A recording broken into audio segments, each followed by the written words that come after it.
참 나쁜 사람이 화려하게 복귀했습니다. 바로 문화체육관광부의 신임 차관으로 임명된 노태강 전 국장 얘기입니다. 2013년이었죠. 최순실은 정유라가 승마대회에서 2등을 하자 불만을 품습니다. 그리고는 대통령을 통해서 승마협회에 대한 감사를 하게끔 합니다. 이때 그 감사를 책임졌던 사람이 바로 노태강 당시 문체부 국장이죠. 최순실과 대통령 입맛에 맞으려면은 그 감사 보고서는 승마협회가 잘못했다, 정유라는 억울하다 이렇게 나왔어야 하는데 노태강 국장은 있는 그대로 감사 결과를 적은 겁니다. 그걸 본 박근혜 대통령이 참 나쁜 사람이라고 찍었고 곧 국립중앙박물관으로 좌천이 됩니다. 그리고는 사표를 냅니다. 자, 돌아온 나쁜 사람 노태강 문체부 2차관 직접 만나보죠. 노태강 차관님 안녕하세요. 예, 안녕하세요. 저 노태강입니다. 오늘이 첫 출근 날이시죠? 예, 그렇습니다. 야, 4년 만에 다시 출근하시는 소감이 어떠십니까? 저 고등학교 졸업한 후에 대학교에 첫 등교하는 느낌이랄까요. 그 어떤 느낌이에요? 뭔가 좀 불안하지만 나름대로 또 기대감도 들고 잘 해낼 수 있을까 하는 큰 걱정, 그런 것들이 지금 현재 기분입니다. 걱정과 설렘이 교차하는. 예. 인생사 세옹지마라더니 공교롭게도 그 2차관 자리는요, 김종 전 차관이 맡았던 그 자리죠. 예, 그렇습니다. 예. 근데 사실은 그 2차관 자리에는 그 이전에는 훌륭한 선배님들, 차관님들이 굉장히 많이 일하셨던 자리입니다. 예. 그래서 뭐 지금 현재 딱히 그 자리가 김종 차관하고 연관성은 제 마음에 크게 와닿지는 않는 그런 상황입니다. 김종 차관의 2차관 자리는 좀 잊어달라 이런 부탁처럼 들리기도 하네요. 예, 그렇습니다. 예. 네. 그래요, 노태강 차관님. 이제는 좀 편하게 옛날 얘기 질문 드려도 괜찮으시겠죠? 예, 괜찮습니다. 그럼 잠시 2013년으로 돌아가 보겠습니다. 예. 승마협회를 감사해봐라. 이 이야기를 들었을 때 그게 최순실로부터 떨어진 오더, 그러니까 명령이라는 거를 아셨어요? 모르셨어요? 그때 처음 당시에는 전혀 그런 생각은 가질 수도 없었고요. 전혀. 예, 오히려 왜 이렇게 개별 단체에 관심을 가지실까, 큰 우리가 모르는 뭐가 있나 오히려 궁금했었고요. 박근혜 전 대통령께서 취임 이후에 체육계에 사실 관심을 처음부터 많이 보이셨기 때문에 예. 대통령이 직접 내린 지시라는 것에 대해서는 뭐 크게 놀라지는 않았습니다. 근데 그 대상과 내용이 개별 경기단체, 그리고 근통적으로 승마협회는 사실은 정책적 관심이 있었던 단체가 아니기 때문에 조금 놀랐었죠. 그러니까 더 대중적인 종목이 얼마든지 있는데 왜 이렇게 대통령이 유독 승마만 챙길까 이런 생각을 하셨다는 거예요. 예. 그뿐만 아니고 승마와 관련된 다른 지시들도 꽤 많았었습니다. 예를 들면 어떤 것들이 또 있었어요? 예를 들면은 말산업 활성화 방안을 찾아보라고 하시는 등, 사실은 말산업 자체는 그 당시에 농림수산부 소관 사업이었는데 특이하게 생각을 한 적도 있었습니다. 말산업. 대통령이 하나하나 개별적으로 챙길 문제는 아닌데 왜 이럴까 이런 생각. 예, 그렇습니다. 여하튼 의아해하면서 감사를 하셨습니다. 그리고 있는 그대로 감사 보고서를 작성하신 거죠. 예. 그때 결과가 어떻게 나온 겁니까? 그때는 사실 그 박원호, 지금 뭐 모든 분들이 알고 계시지만 박원호 전 승마협회 부회장을 만나서 그 얘기를 들어보라는 게 지시 내용이었고요. 그러니까 그 사람이 이제 알고 보니까 최순실 측근이었던 거죠? 최순실 측근이라고는 당시에 몰랐고 그분이 얘기하시는 내용이 지나치게 정책적이라든지 이런 면보다는 개인 비리 내용이 주였던 것 같고요.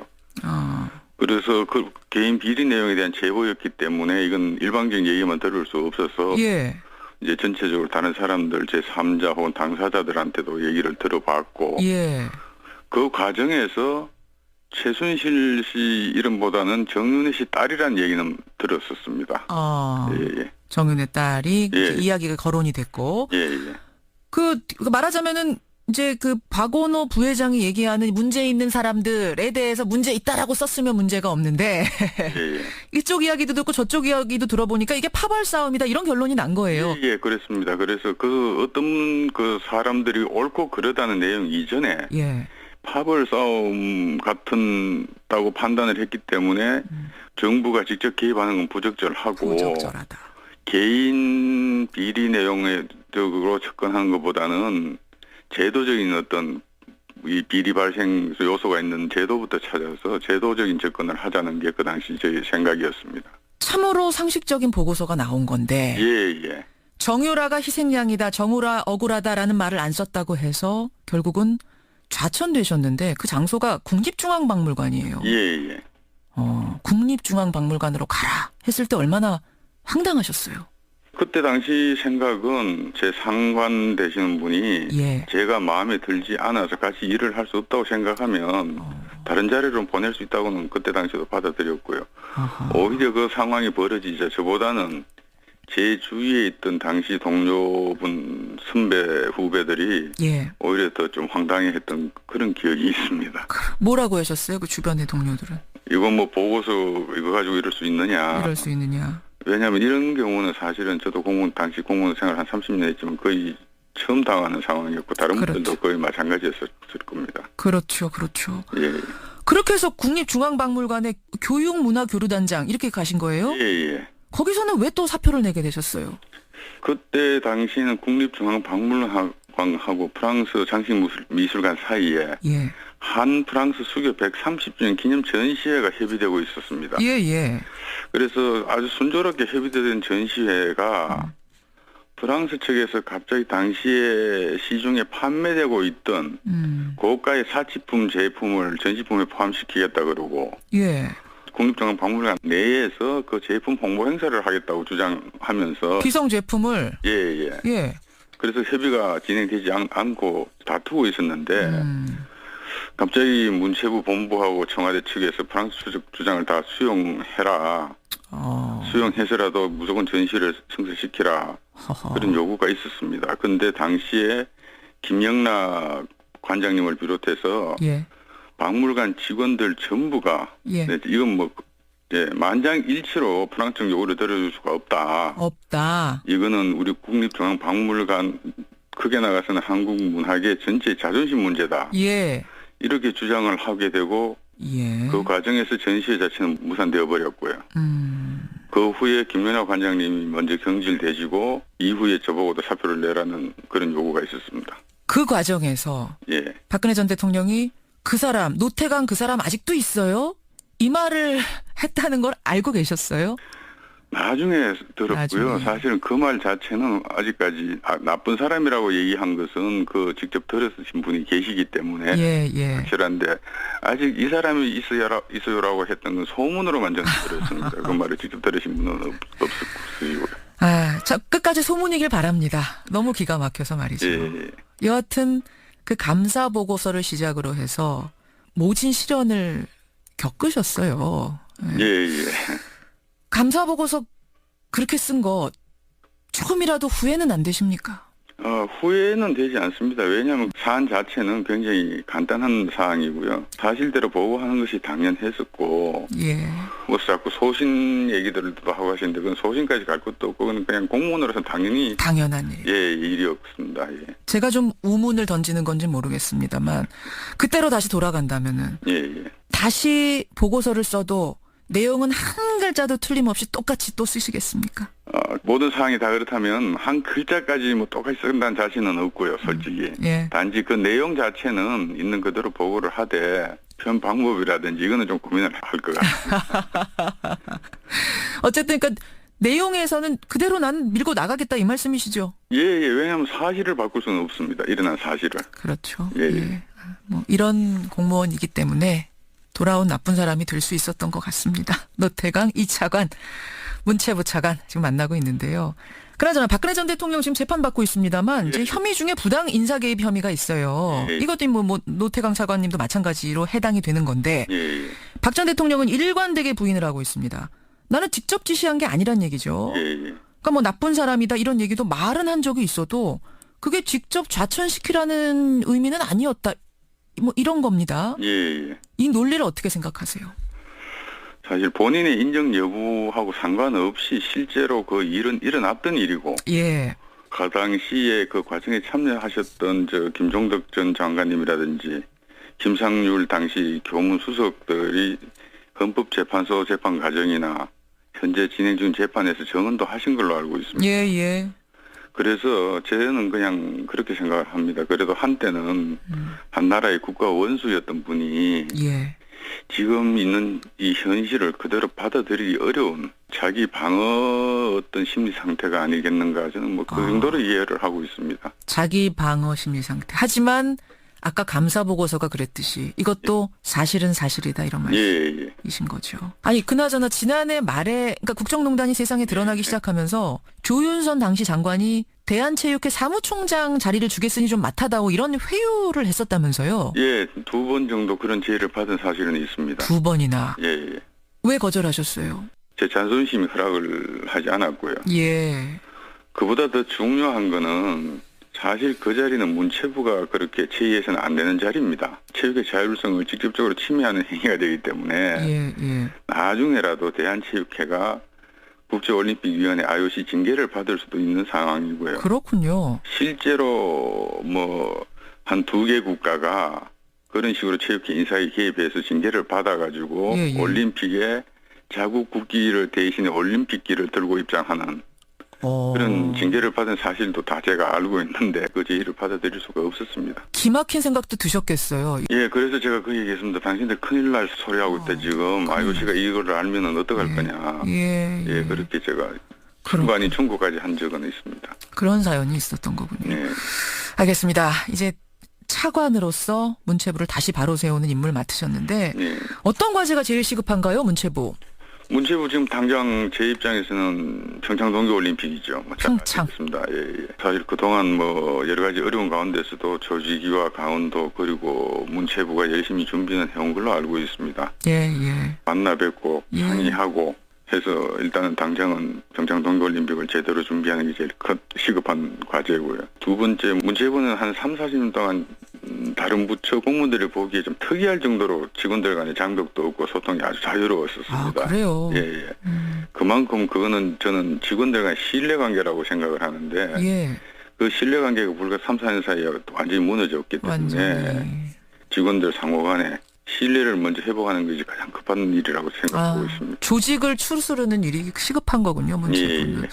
또 하나는 이제 문학의 블랙리스트는 이미 실체가 드러났지만 체육계에도 블랙리스트가 존재한다, 이런 소문이 무성했거든요. 국정농단 사태 거치면서. 이 부분 얘기 들어보셨어요, 노 차관님? 저도 소문만 듣고 그 내용은 아직까지 어디서든 구체적인 제가 얘기 사례를 들은 적은 없어서 안 그래도 출근을 하게 되면 살펴볼 생각으로 있습니다. 그래서 만약 그런 일이 있었다면 그건 당연히 또 바로잡을 건 바로잡고 그래야 되겠죠. 바로잡을 생각이 있으시단 말씀. 실체를 좀 조사해볼 생각이 있으시단 말씀이군요.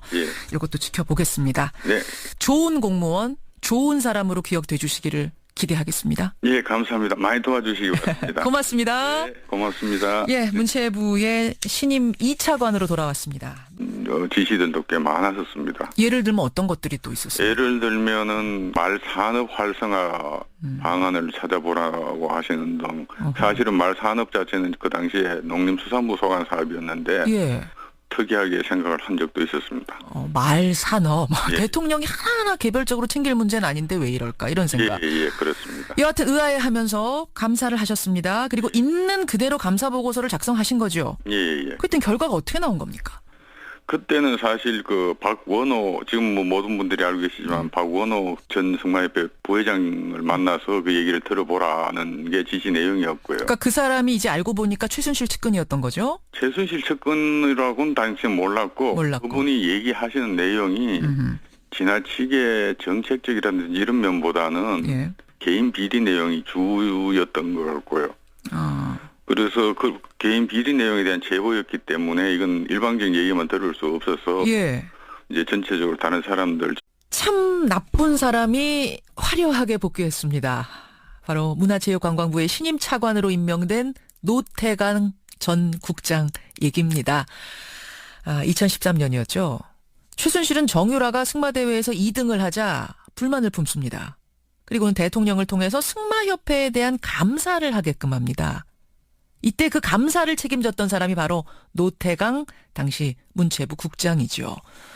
최순실과 대통령 입맛에 맞으려면은 그 감사 보고서는 승마협회가 잘못했다, 정유라는 억울하다, 이렇게 나왔어야 하는데 노태강 국장은 있는 그대로 감사 결과를 적은 겁니다. 그걸 본 박근혜 대통령이 참 나쁜 사람이라고 찍었고 곧 국립중앙박물관으로 좌천이 됩니다. 그리고는 사표를 냅니다. 자, 돌아온 나쁜 사람 노태강 문체부 2차관 직접 만나보죠. 노태강 차관님 안녕하세요. 예, 안녕하세요. 저 노태강입니다. 오늘이 첫 출근 날이시죠? 예, 제3자 혹은 당사자들한테도 얘기를 들어봤고 예. 그 과정에서 최순실 씨 이름보다는 정윤혜 씨 딸이란 얘기는 들었었습니다. 예. 정윤혜 딸이 예. 이야기가 거론이 됐고 예. 그 말하자면은 이제 그 박원호 부회장이 얘기하는 문제 있는 사람들에 대해서 문제 있다라고 썼으면 문제가 없는데 예. 이쪽 이야기도 듣고 저쪽 이야기도 들어보니까 이게 파벌 싸움이다 이런 결론이 난 거예요. 예, 그렇습니다. 그래서 그 어떤 그 사람들이 옳고 그러다는 내용 이전에 예. 파벌 싸움 같다고 판단을 했기 때문에 정부가 직접 개입하는 건 부적절하고 부적절하다. 개인 비리 내용으로 접근하는 것보다는 제도적인 어떤 이 비리 발생 요소가 있는 제도부터 찾아서 제도적인 접근을 하자는 게 그 당시 제 생각이었습니다. 참으로 상식적인 보고서가 나온 건데 예. 정유라가 희생양이다, 정유라 억울하다라는 말을 안 썼다고 해서 결국은 하느시겠죠? 예, 괜찮습니다. 그럼 잠시 2013년으로 돌아가 보겠습니다. 예. 승마협회를 감사해봐라. 이 이야기를 들었을 때 그게 최순실로부터 떨어진 오더, 그러니까 명령이라는 거를 아셨어요? 모르셨어요? 그때 처음 당시에는 전혀 그런 생각은 가질 수도 없었고요. 전혀. 예, 오히려 왜 이렇게 개별 단체에 관심을 가지실까 큰 우리가 모르는 뭐가 있나 오히려 궁금했었고요. 박근혜 전 대통령께서 취임 이후에 체육계에 사실 관심을 처음부터 많이 보이셨기 때문에 예. 대통령이 직접 내린 지시라는 것에 대해서는 뭐 크게 놀라지는 않았습니다. 근데 그 대상과 내용이 개별 경기단체 그리고 근통적으로 승마협회는 사실은 정책적 관심이 있었던 단체가 아니기 때문에 조금 놀랐었죠. 그러니까 더 대중적인 종목이 얼마든지 있는데 왜 이렇게 대통령이 유독 승마만 챙길까 이런 생각을 하셨다는 거예요. 예. 그뿐만 아니고 승마와 관련된 다른 그렇습니다. 야, 4년 만에 다시 출근하시는 소감이 어떠십니까? 저 고등학교 졸업한 후에 대학교에 첫 등가는 느낌이랄까요. 그 어떤 느낌이에요? 뭔가 좀 불안하지만 나름대로 또 기대감도 들고 잘 해낼 수 있을까 하는 큰 걱정 그런 것들이 지금 현재 기분입니다. 걱정과 설렘이 교차하는. 예. 인생사 세옹지마라더니 공교롭게도 그 2차관 자리는요. 김종 전 차관이 맡았던 그 자리죠. 예, 그렇습니다. 예. 근데 사실은 그 2차관 자리에는 그 이전에는 훌륭한 선배님들, 차관님들이 굉장히 많이 일하셨던 자리입니다. 예. 그래서 뭐 지금 현재 딱히 그 자리가 김종 차관하고 연관성은 제 마음에 크게 와닿지는 않는 그런 상황입니다. 김종 차관의 2차관 자리는 좀 잊어달라 이런 부탁처럼 들리기도 하네요. 예, 그렇습니다. 예. 그래요, 노태강 차관님. 이제는 좀 편하게 옛날 얘기 질문 드려도 괜찮아요.